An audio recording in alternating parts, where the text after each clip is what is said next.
Hola amigos, hoy os presento la segunda parte de este viaje a Tierra Santa y es la primera estación, como la llamo yo.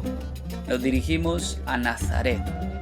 Después de haber pasado los controles de seguridad en Israel, la Agencia Turismo y Peregrinación nos ha asignado un guía que nos esperaba en Israel para proceder de Tel Aviv a Nazaret.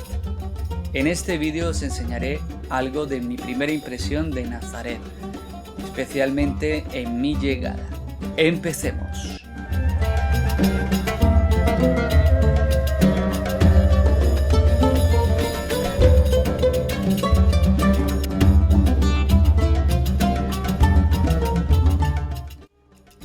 Nazaret es el lugar del joven Jesús, situada en la hermosa región Baja Galilea de Israel, y es famosa por ser la ciudad donde Jesús vivió y creció. Hoy Nazaret es la ciudad árabe más grande de Israel y una de las ciudades más grandes del norte de Israel. La mayoría de la población de Nazaret son musulmanes o cristianos. Ser una ciudad con legado cristiano, tener una mayoría musulmana y formar parte de un estado judío son algunas de las muchas características que hacen tan particular a esta ciudad multicultural.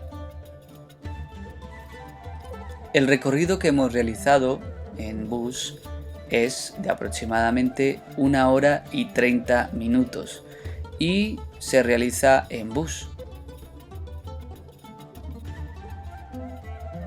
Hay muchas más iglesias y lugares sagrados en Nazaret.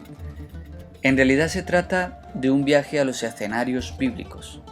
Por eso, al visitar la iglesia ortodoxa griega de la Anunciación, que fue la primera que hemos visitado por la noche, o al menos se cree en el pozo donde María sacaba agua cada día, se divisa allí esa fuente. Parece ser que no hay confusión ninguna porque Nazaret solo tiene una fuente natural. Las ruinas diarias en un lugar con tanta historia acaban teniendo una significación más allá de lo cotidiano. Pero si lo que queremos es saber cómo se vivía en los años que Jesús habitó aquí, podemos visitar el Nazareth Village, una atracción que escenifica tal como era y se vivía en la zona hace 2000 años.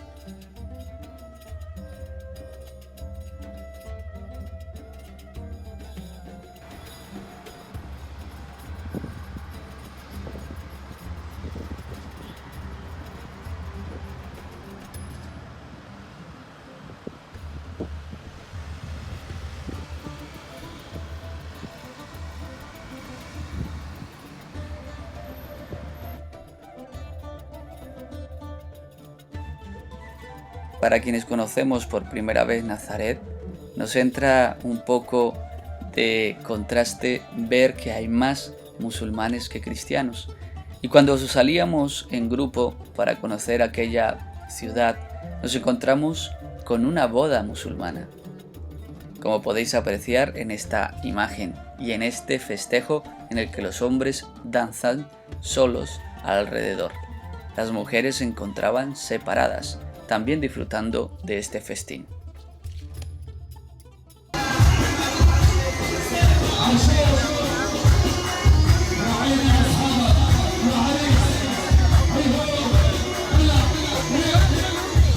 Siguiendo con los diferentes contrastes, también pudimos ver unas franciscanas que iban caminando por estas calles de Nazaret. Después de haber visto la boda musulmana, vemos unas religiosas guiadas por un franciscano, quienes se encontraban también visitando Tierra Santa.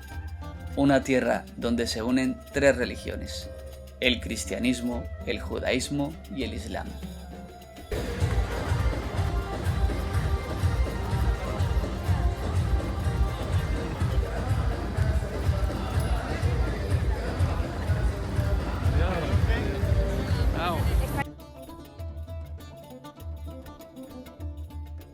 Al día siguiente nos dirigimos al Monte Carmelo.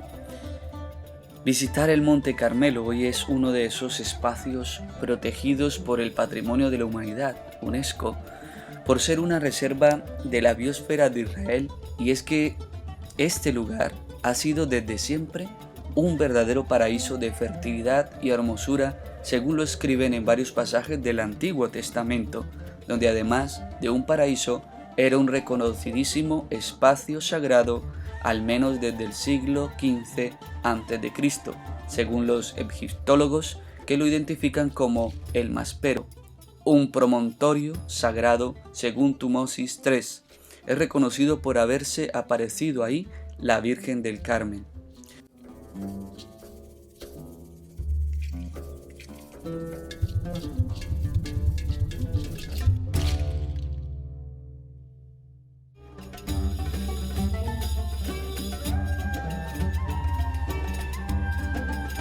Para nosotros los peregrinos cristianos, en la fe, la importancia del Monte Carmelo la encontramos en el Antiguo Testamento y más concretamente en el triunfo del profeta Elías sobre los sacerdotes del Baal, recogido en el pasaje de los Reyes 18, 1 al 40.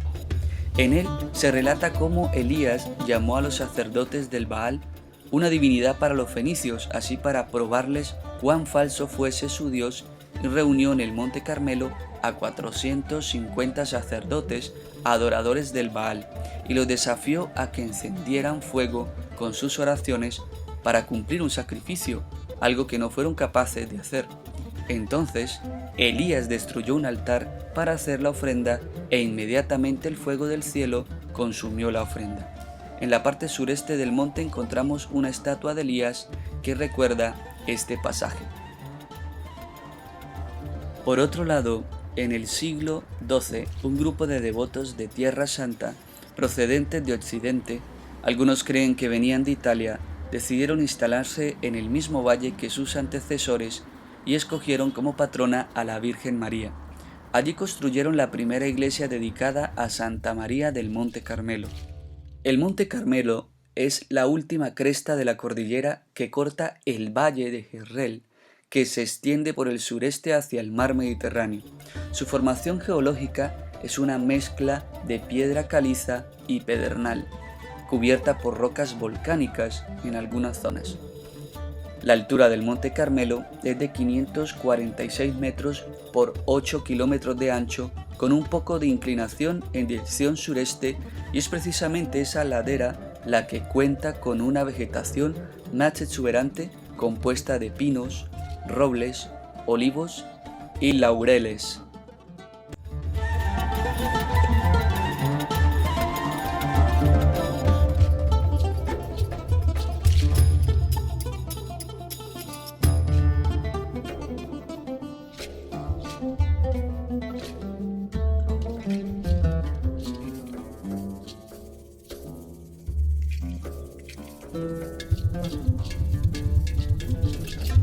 Basílica de la Anunciación en Nazaret. El lugar más importante de Nazaret es la Gruta de la Anunciación, preciosa a simple vista, cavada en una roca que según la tradición de la Iglesia es el lugar de la anunciación del Arcángel Gabriel a la Virgen María. Es sobre este lugar santo donde se construyó la Basílica de la Anunciación en el corazón de Nazaret y su misterio.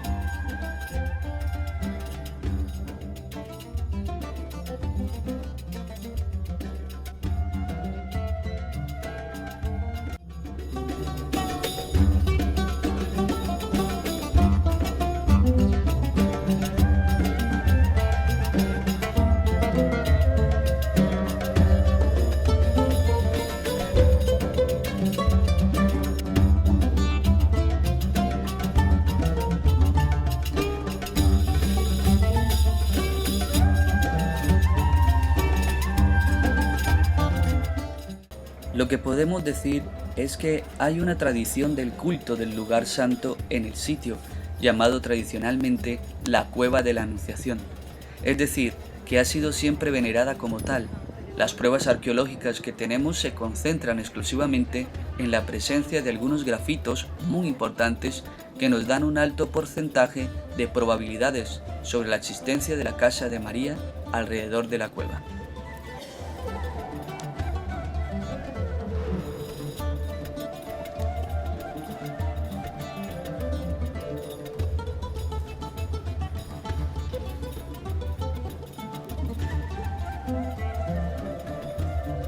En el interior de la basílica podemos encontrar innumerables iconos de varias advocaciones de la Virgen de diferentes países, como México, Japón, Colombia, Brasil, Portugal y España, como lo es la Virgen del Pilar, entre muchos otros países que hay también sus advocaciones alrededor con su iconografía.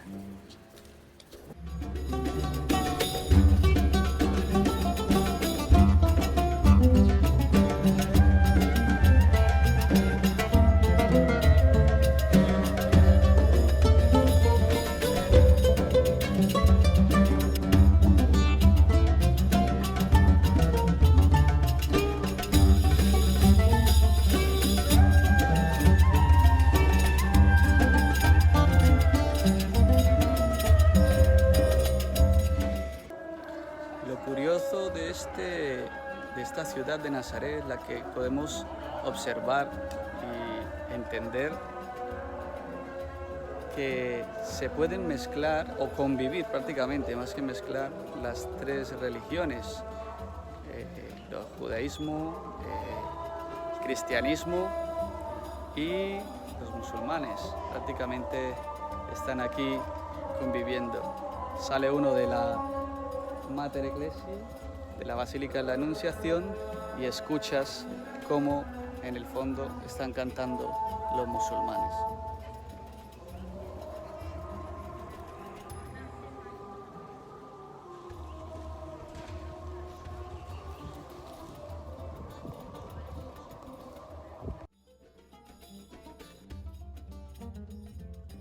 También pudimos visitar la iglesia ortodoxa de San Gabriel, es también de la Anunciación, una preciosa iglesia que se encuentra en el centro de Nazaret.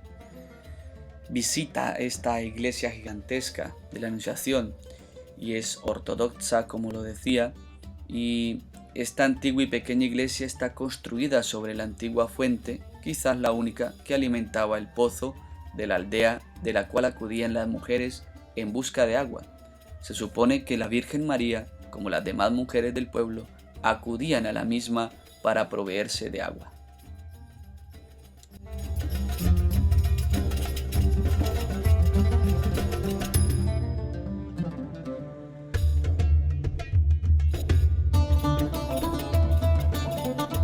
Aquí mismo en Nazaret se encuentra Caná, en Galilea. Se le conoce como la ciudad del primer milagro. Allí ocurrió el hecho narrado por San Juan en el Evangelio, cuando Jesús, por mediación de María, convierte el agua en vino en un banquete de bodas. Al avanzar por la calle nos encontramos en primer lugar con el santuario ortodoxo de la boda, construido en el siglo XVIII. El santuario franciscano, que conmemora el milagro de la boda, fue construido en 1881 y ampliado en 1901. En 1997 se reformó el santuario y se realizaron nuevas excavaciones que nos han ofrecido muchos datos.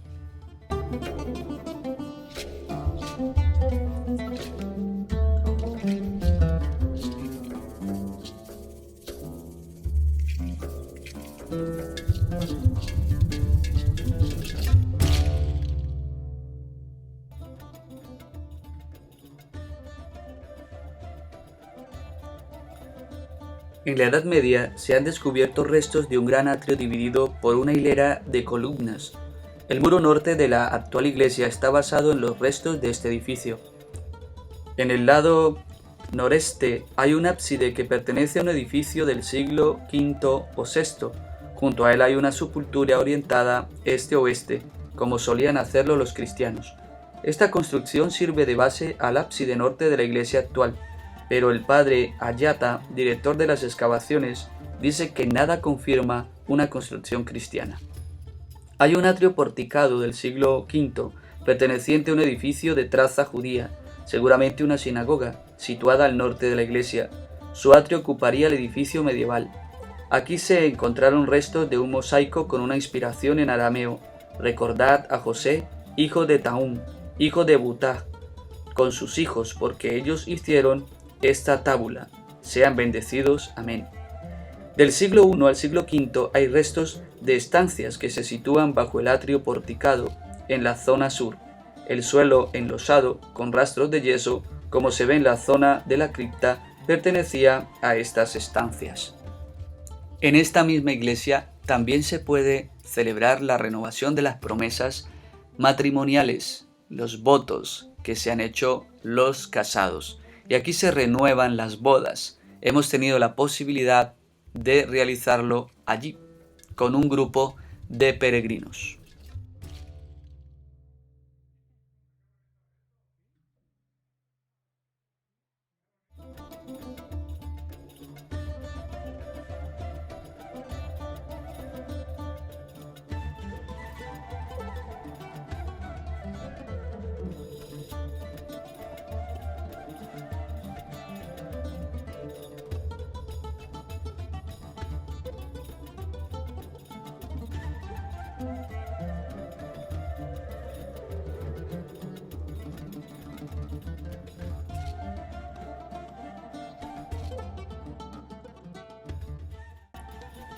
Saliendo del santuario y tomando la calle hacia la derecha, hallamos una iglesia dedicada a San Bartolomé, natural de Caná, que solo se abre el día de su fiesta, el 24 de agosto.